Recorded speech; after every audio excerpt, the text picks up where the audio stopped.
नमस्कार दोस्तों, बायजूस आईएएस हिंदी में आप सभी का स्वागत है।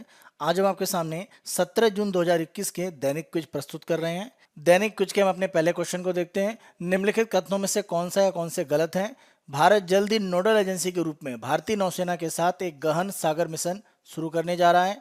मिशन का एक उद्देश्य मध्य हिंद महासागर की गहराई में पॉलीमेटेलिक नोड्यूल्स की खनन क्षमता का पता लगाना है। राष्ट्रीय अधिकार क्षेत्र की सीमाओं से परे अंतर्राष्ट्रीय समुद्री क्षेत्र में सभी खनिज संबंधी गतिविधियों को संयुक्त राष्ट्र संगठन के एक निकाय अंतर्राष्ट्रीय समुद्र तल प्राधिकरण द्वारा नियंत्रित किया जाता है।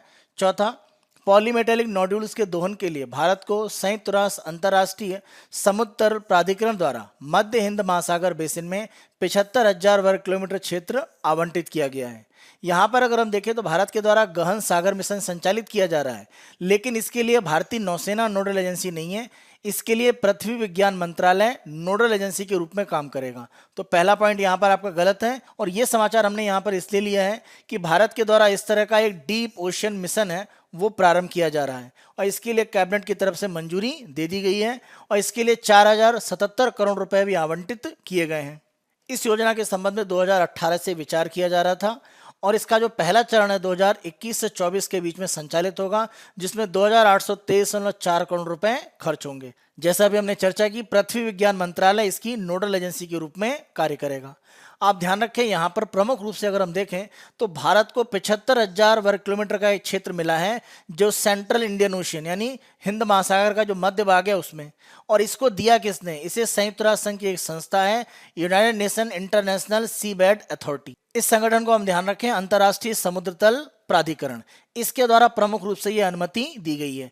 पॉलीमेटेलिक नोड्यूल्स, देखिए इनकी अगर हम बात करें तो ये जो पॉलीमेटेलिक नोड्यूल्स होते हैं, इनमें प्रमुख रूप से मैग्नीज, निकेल और कोबाल्ट मिलते हैं। अनुमान ये लगाया गया है कि यहाँ पर अगर हमें मैग्नीज, निकेल और कोबाल्ट मिलता है तो ये आने वाले 100 साल के लिए भारत की जो आवश्यकता है उसको एक तरह से पूरा करेगा। तो यहाँ पर आप ध्यान रखें कि इस तरह की जो मंजूरी है वो आईएसए के द्वारा दी जाती है, इंटरनेशनल सी बेड अथॉरिटी। इसका मुख्यालय आप ध्यान रखें जमैका की राजधानी किंगस्टन में है, और ये 1994 का एक समझौता है, उसके अंतर्गत इसको स्थापित किया गया। और प्रमुख रूप से 1982 की जो संयुक्त राष्ट्र संघ की एक कन्वेंशन है, जिसको हम बोलते हैं यूएन क्लॉज यानी United Nation Convention of Law of Seas, उसके अंतर्गत 1994 का जो समझौता है उसके आधार पर इस अथॉरिटी का गठन किया गया। तो ये अथॉरिटी निर्णय करती है कि समुद्री क्षेत्रों में प्रमुख रूप से आप देखें कि जो भी खनिज संसाधन है उनके संबंध में गतिविधियां कैसे की जाएंगी और कैसे इसको नियंत्रित किया जाए। तो ये आईएसए के द्वारा प्रमुख रूप से किया जाता है। अपनी इस चर्चा के आधार पर अगर हम देखें तो पहला पॉइंट यहाँ पर गलत हो जाता है, क्योंकि नोडल एजेंसी के रूप में पृथ्वी विज्ञान मंत्रालय है। इसके अलावा 2, 3, 4 ये तीनों पॉइंट आपके सही हैं। आपसे पूछा गया यहाँ पर गलत कौन सा है, तो पहला गलत है, दूसरा, तीसरा, चौथा सही है। तो आपको बताना है गलत, यानी आंसर आपका ए, केवल एक यहाँ पर गलत है, दूसरा, तीसरा और चौथा सही है। हम अपने अगले क्वेश्चन पर आते हैं। निम्नलिखित में से कौन दक्षिणी चीन सागर को प्रशांत महासागर से जोड़ता है? तो यहाँ पर आप ध्यान रखें आंसर क्या है, लुजोन जलडमरू मध्य। अगर हम लुजोन जलडमरू मध्य की बात करें तो आप ध्यान रखें ये लुजोन जलडमरू मध्य है। ऊपर आप देखें ताइवान का भाग और नीचे फिलीपींस का लुजोन द्वीप है।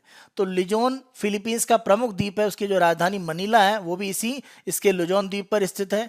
इसी के नाम पर ये जल संधि या जलडमरू मध्य का नाम भी है। तो ये अगर आप देखें तो प्रशांत महासागर और ये दक्षिणी चीन सागर, तो इसको जोड़ने के लिए एक तरह से आप कहें तो ये जल संधि प्रमुख रूप से उपयोग की जाती है। तो यहाँ पर आंसर आपका क्या है, सी, लुजोन जलडमरू मध्य या जल संधि। हमने यहाँ पर यह क्वेश्चन इसलिए लिया है, यहाँ पर भारत ने इंडो पैसिफिक यानी हिंद महासागर और प्रशांत महासागर के बीच में जो भी एक तरह से आवागमन है उसको स्वतंत्र रूप में और पूर्ण रूप में संचालित रहने की व्यवस्था की एक वकालत की है। आसियान के 10 देश और चीन के बीच में एक तरह से बैठकें चल रही हैं कि दक्षिणी चीन सागर में एक तरह से जो भी नौगमन होता है, जो परिवहन होता है, उसके लिए एक कोड या एक संहिता को डेवलप किया जाए। तो इसी के संबंध में यहाँ पर भारत के रक्षा मंत्री का बयान आया है कि जो भी दक्षिणी चीन सागर का हिस्सा है और हिंद महासागर से जो भी एक तरह से परिवहन होता है वहां पर एक स्वतंत्र व्यवस्था रहनी चाहिए। इसीलिए हमने दक्षिणी चीन सागर में जो जल संधि के संबंध में आपसे क्वेश्चन पूछा है। अगला क्वेश्चन हम देखते हैं, निम्नलिखित कथनों में से कौन सा या कौन से सही हैं? भारत ने हाल ही में सौर ऊर्जा कवरेज का विस्तार करने के श्रीलंका के प्रयासों का समर्थन करने के लिए $100 मिलियन का ऋण दिया है। दूसरा, श्रीलंका भारत द्वारा शुरू किए गए अंतर्राष्ट्रीय सौर गठबंधन का सदस्य नहीं है। तीसरा, श्रीलंका पर भारत का लगभग $1 बिलियन का कर्ज बकाया है। अगर हम अंतर्राष्ट्रीय सौर गठबंधन की बात करें तो श्रीलंका इसका सदस्य है। तो यहां पर जो कहा गया दूसरा पॉइंट ये गलत है, पहला और तीसरा सही है, तो इसीलिए आपका आंसर हो जाता है सी। यहां पर आप ध्यान रखें, भारत और श्रीलंका के बीच में जो आर्थिक संबंध है उन्हें मजबूत करते हुए भारत ने $100 मिलियन का एक लोन श्रीलंका को दिया है, प्रमुख रूप से सौर ऊर्जा को बढ़ावा देने के लिए। वर्तमान में आप ध्यान रखें कि भारत ने श्रीलंका को जो भी ऋण दिया है वो लगभग 960 मिलियन अमेरिकी डॉलर यानी लगभग $1 अरब के आसपास पहुंच रहा है। अंतर्राष्ट्रीय सौर गठबंधन की अगर हम बात करें तो सौर ऊर्जा को बढ़ावा देने के लिए इसकी स्थापना की गई। प्रमुख रूप से इसका उद्देश्य यह है कि जो भी कर्क और मकर रेखा के आसपास के प्रमुख देश हैं वहां पर सौर ऊर्जा को एक तरह से बढ़ावा दिया जाए, और इसके लिए इनके द्वारा कोशिश है कि 2030 तक लगभग $1000 अरब का जो निवेश है वो एक तरह से सौर ऊर्जा के क्षेत्र में जुटाया जाए। यहां पर अगर हम सदस्यों की बात करें तो 95 देश हैं जिन्होंने इसमें एक तरह से अपने आप को शामिल किया है, और इसमें से 77 ऐसे देश हैं जिन्होंने हस्ताक्षर करके इस संधि को एक तरह से पुष्टि कर दी है, यानी अंतर्राष्ट्रीय सौर ऊर्जा गठबंधन में उन्होंने अपने शामिल होने की पुष्टि कर दी है। 95 शामिल हो चुके हैं, लेकिन 77 के द्वारा अभी हस्ताक्षरकर्ता के रूप में पुष्टि की गई है। हम अपने अगले क्वेश्चन पर आते हैं, विवाद से विश्वास योजना। ये ध्यान रखें, प्रत्यक्ष कर विवाद के समाधान से संबंधित है। इस योजना की घोषणा अगर हम देखें तो पिछले वर्ष बजट के समय की गई थी और मार्च 2020 से प्रमुख रूप से इसे लागू किया गया। इस योजना में प्रमुख रूप से व्यवस्था यह है कि प्रत्यक्ष कर के संबंध में अगर कोई विवाद है तो अगर आपके द्वारा जो भी आप पर कर एक तरह से बनता है, अगर उसको आप अंतिम रूप में डिक्लेयर करते हैं तो आपको कोई भी जुर्माना देने की जरूरत नहीं है और आपका जो कर विवाद है वो एक तरह से समाप्त किया जाएगा। तो अतिरिक्त आपको जुर्माना देने की जरूरत नहीं है। तो इसकी जो डेट है वो आप देखें कोविड के कारण बढ़ाई गई, तो अंतिम रूप में आप देखें तो 31 दिसंबर 2020 इसकी अंतिम डेट की गई थी कि आप इस डेट तक डिक्लेयर कर सकते हैं कि जो भी प्रत्यक्ष कर का विवाद है वो कितना है, और उसके भुगतान करने के लिए जो लिमिट है वो 31 मार्च 2021 तक दी गई थी।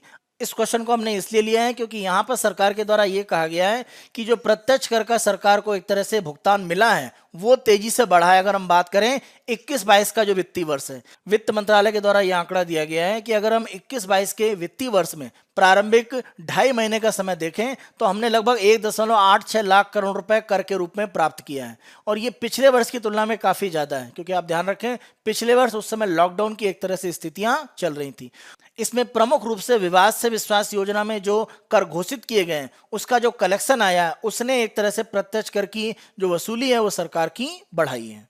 दैनिक क्विज के अपने दूसरे भाग में आते हैं जिसमें हम विगत वर्षों में यूपीएससी के द्वारा पूछे गए जो प्रश्न हैं वो आपके लिए प्रैक्टिस के लिए लाते हैं। यहाँ पर हमने आज 2016 में पूछा गया प्रश्न आपके लिए लिया है।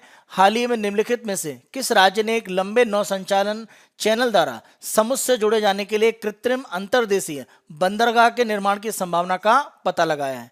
तो ध्यान रखें ये राजस्थान के द्वारा किया गया था। प्रमुख रूप से कोशिश ये थी कि राजस्थान को अरब सागर के क्षेत्र से एक तरह से जोड़ा जाए, यानी कच्छ के जो रण का क्षेत्र है वहां से इसको जोड़ा जाए। आज के प्रमुख तथ्य में हम देखें तो भारत सरकार का जनजातीय मामलों का जो मंत्रालय है उसके द्वारा एक पोर्टल शुरू किया गया है, आदि प्रशिक्षण पोर्टल।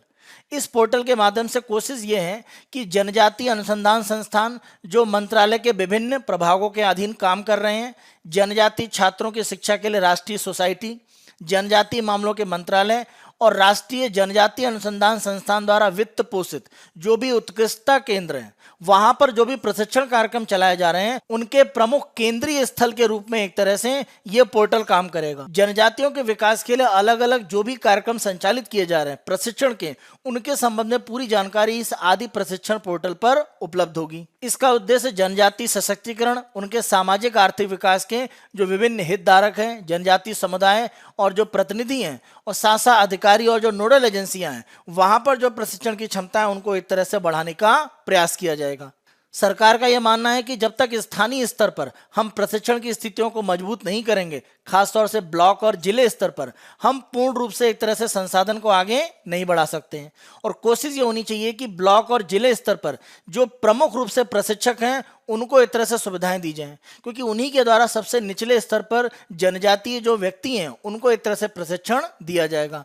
तो जो मास्टर ट्रेनर हैं उनको एक तरह से संसाधन संपन्न किया जाए निचले स्तर पर, ये एक तरह से इस पोर्टल के माध्यम से किया जाएगा। क्योंकि जनजातीय विकास के लिए जो भी अलग अलग प्रशिक्षण कार्यक्रम चल रहे हैं उनकी सूचना इस पोर्टल पर उपलब्ध रहेगी और वो निचले स्तर तक जो प्रशिक्षण देने वाले हैं वहां तक एक तरह से पहुंचाई जाएगी। उद्देश्य ये है कि सरकारी योजनाओं का एक तरह से जो लाभ है वो सीधे एक तरह से जनजातियों तक पहुंचे। खासतौर से प्रशिक्षण की अगर हम बात करें, इन प्रशिक्षण मॉड्यूल की बात की गई है कि इनको स्थानीय भाषाओं में विकसित किया जाएगा, जिससे कि जनजातियां आसानी से इनके साथ में अपना संपर्क बना सकें। इस पोर्टल की अगर हम बात करें तो ये एक तरह से डिस्कशन के रूप में रहेगा, यानी संवाद के रूप में किया जाएगा। यानी पोर्टल पर जो भी सूचना दी गई है उनके संबंध में प्रमुख रूप से आपको जो भी एक तरह से जानकारी चाहिए वो संवाद के रूप में, डिस्कशन के रूप में आप इस पोर्टल से ले सकते हैं।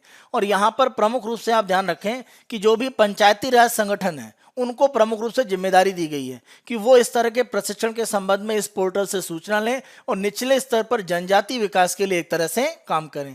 तो पंचायत जो संगठन है उनको एक तरह से इस पोर्टल के माध्यम से जो भी जानकारी है प्रशिक्षण या अन्य रूप में वो जनजातीय लोगों को निचले स्तर तक ले जाने के लिए इस पोर्टल का प्रमुख रूप से उपयोग किया जाएगा। यह हमारा 17 जून 2021 का डेली क्विज था। आने वाले दिनों में अन्य दिनों के डेली क्विज हम आपको इसी तरह से उपलब्ध कराते रहेंगे। बायजूस आईएएस हिंदी को आप बहुत पसंद कर रहे हैं, अधिक से अधिक संख्या में लाइक, शेयर और सब्सक्राइब अवश्य करें। धन्यवाद।